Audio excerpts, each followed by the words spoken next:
Magandang gabi po mga kabuntik. Itong video ko, i-share ko lang po sa inyo sa nabili ko na clipper na wall. Ito po, nabili ko sa marketplace, may nagbebenta. So second hand po siya binibenta, sabi niya gamit niya na.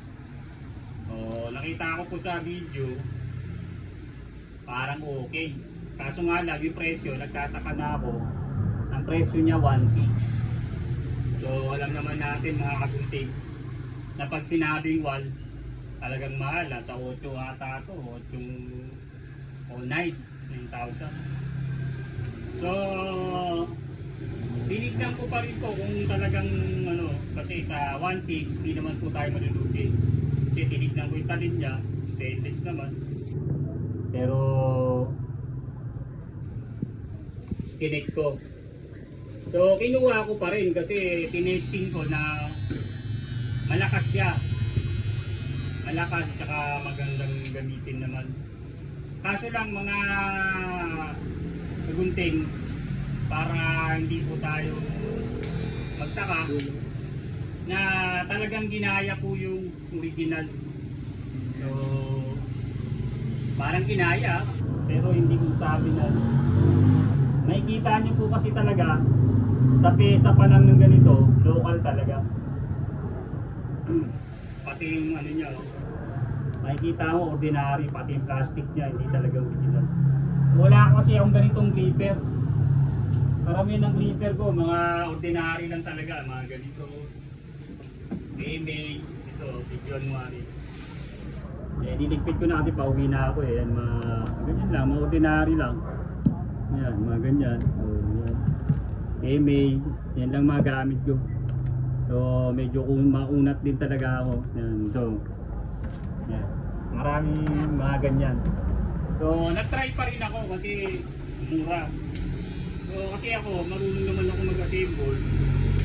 Marunong ako mag-ayos. Pero okay sa takbo siya, malakas talaga siya. Kaso nga lang, talagang hindi siya original.